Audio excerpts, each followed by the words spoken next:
सड़क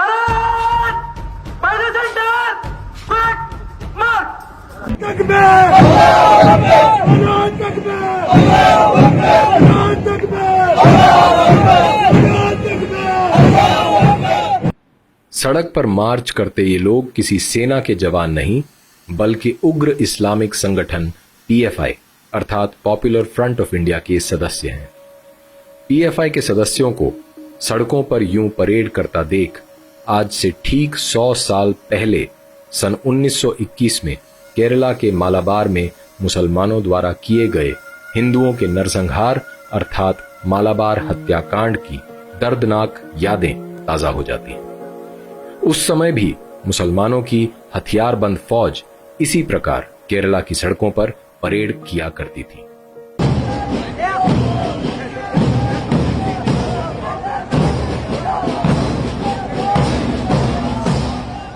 पीएफआई एक धन संपन्न संगठन है जिसकी स्थापना सन 2006 में केरला में की गई थी। भारत के विभिन्न राज्यों में पहले से काम कर रहे इस्लामिक संगठनों केरला के नेशनल डेवलपमेंट फ्रंट, कर्नाटका के कर्नाटका फोरम फॉर डिग्निटी और तमिलनाडु के मनिता नीति पसराई को मिलाकर पीएफआई की स्थापना की गई थी।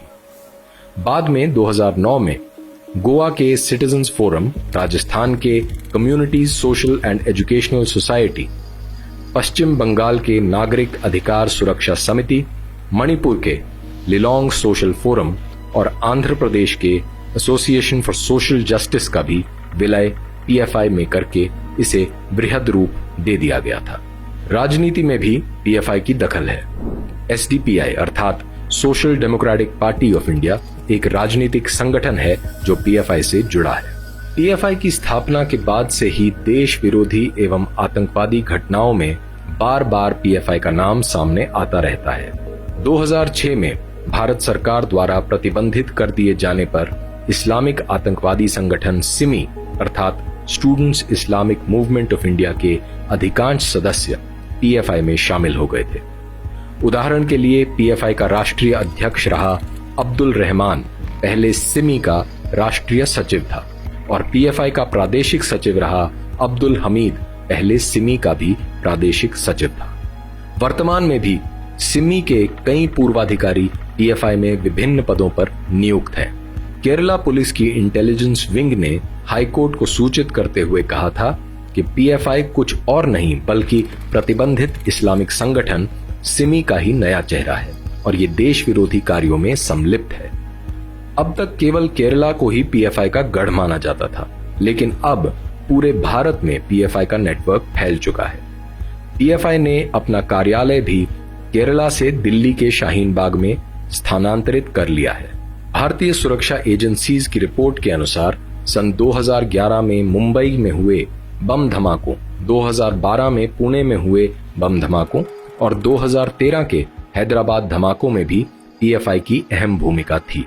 2020 में बसंत पंचमी के अवसर पर पीएफआई के आतंकवादियों ने पूरे भारत में सीरियल ब्लास्ट करने की योजना बना रखी थी। इसका पता तब चला जब Uttar Pradesh special task force ने लखनऊ से पॉपुलर फ्रंट ऑफ इंडिया के 2 सदस्यों अंसद बदरुद्दीन और फिरोज खान को गिरफ्तार किया।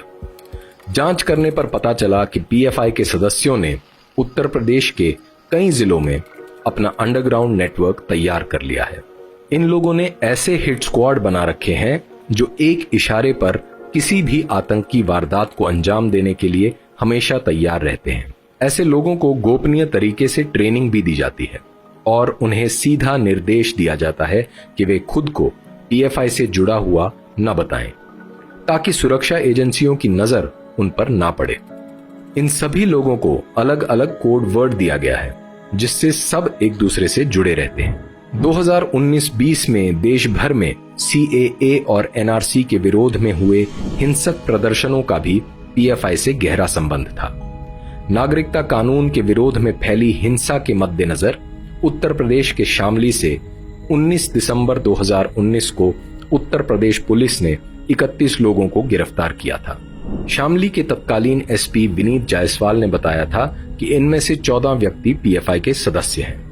पीएफआई का बेहद महत्वपूर्ण सदस्य मोहम्मद शादाब भी गिरफ्तार किए गए लोगों में शामिल था। वहीं लखनऊ के तत्कालीन एसपी कलानिधि नैथानी ने भी सूचना देते हुए कहा था कि नागरिकता कानून पर लखनऊ में फैली हिंसा के मास्टरमाइंड नदीम, वसीम और अशफाक को उत्तर प्रदेश पुलिस ने गिरफ्तार कर लिया है। इन तीनों का संबंध पीएफआई से है। सीएए और एनआरसी के विरोध में शाहीन बाग में हुए प्रदर्शन और दिल्ली में हुए हिंदू विरोधी दंगों को फंडिंग करने के आरोप में पीएफआई के अध्यक्ष परवेज और सचिव इलियास को गिरफ्तार कर 7 दिन की पुलिस रिमांड में भेजा गया था।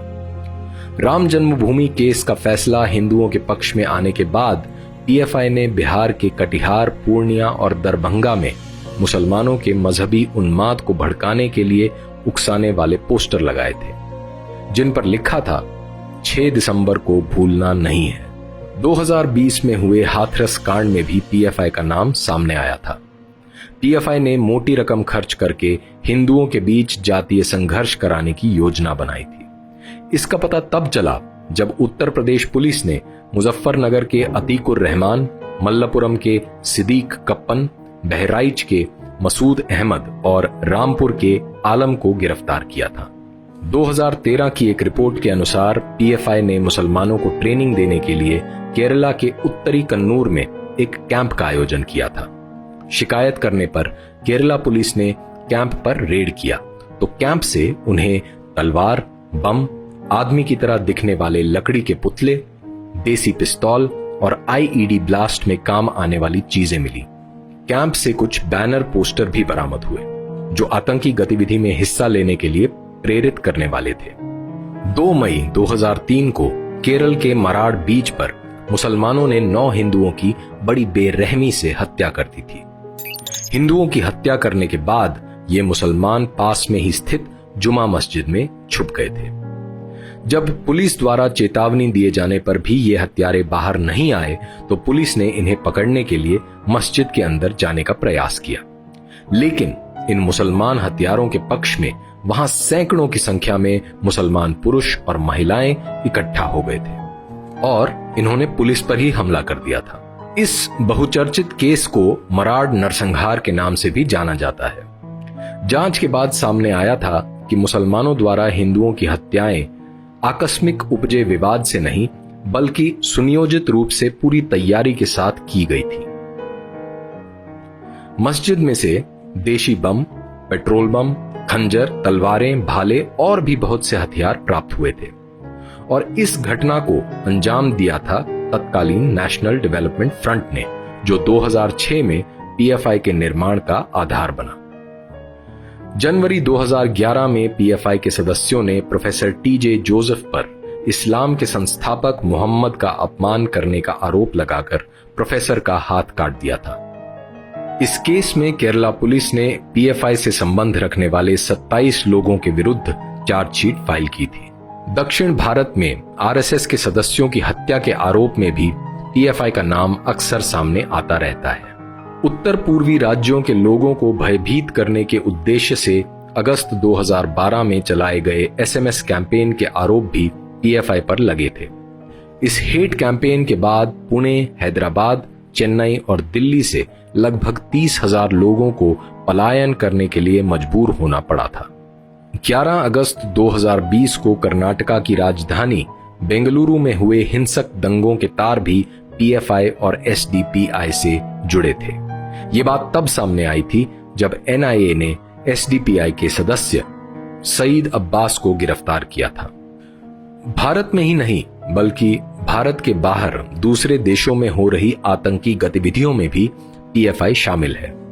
पीएफआई और एसडीपीआई का ग्लोबल इस्लामिक आतंकी संगठन आईएस अर्थात इस्लामिक स्टेट से भी गहरा संबंध है। केरला पुलिस द्वारा दी गई जानकारी के अनुसार कम से कम 6 व्यक्ति जो पीएफआई से जुड़े थे इस्लामिक स्टेट के पक्ष में युद्ध करने के लिए सीरिया गए थे। जुलाई 2016 में कासरगोड से अचानक 15 युवा मुसलमानों का गायब होने के बाद जांच करने पर पता चला कि ये सभी मुसलमान इस्लामिक स्टेट में शामिल होने के लिए सीरिया और इराक गए थे। इसके पीछे पीएफआई के सदस्यों की ही भूमिका मानी जाती है। इस्लामिक स्टेट ही नहीं, लश्कर-ए-तैयबा, अल-कायदा और हिजबुल जैसे दूसरे इस्लामिक आतंकी संगठनों से भी पीएफआई के संबंध होने के साक्ष्य मिले हैं। 21 अप्रैल 2019 को ईस्टर के दिन श्रीलंका में हुए सीरियल ब्लास्ट का भी पीएफआई से लिंक सामने आया था। श्रीलंका में हुए इन हमलों में 290 लोग मारे गए थे। भारतीय सेना के रिटायर्ड अधिकारी पीसी कटोच के अनुसार पीएफआई के लिंक पाकिस्तानी खुफिया एजेंसियों से भी हैं। पीएफआई ने सामाजिक कार्य करने का दिखावा करने व अपने जिहादी उद्देश्यों को छुपाने के लिए अलग अलग शाखाएं भी बनाई हैं, जैसे महिलाओं के लिए एनडब्ल्यूएफ अर्थात नेशनल वुमेन्स फ्रंट, स्टूडेंट्स के लिए सीएफआई अर्थात campus front of India.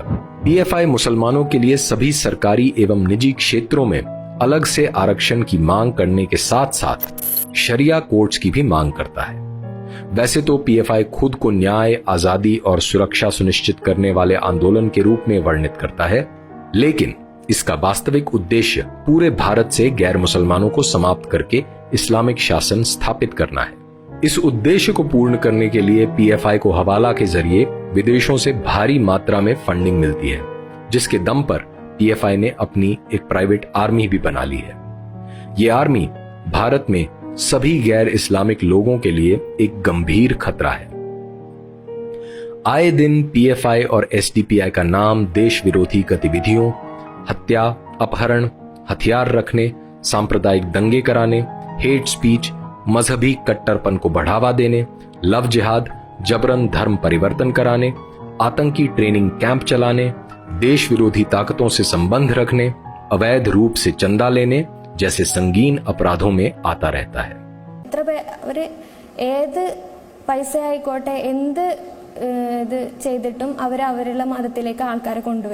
PFI की देश विरोधी गतिविधियों के कारण विभिन्न राज्य सरकारों ने या तो पीएफआई को प्रतिबंधित कर दिया है या केंद्र सरकार से पीएफआई को प्रतिबंधित करने की मांग कर रही है। लेकिन इतना होने पर भी केंद्र सरकार पीएफआई पर कोई कार्यवाही करती दिखाई नहीं देती है।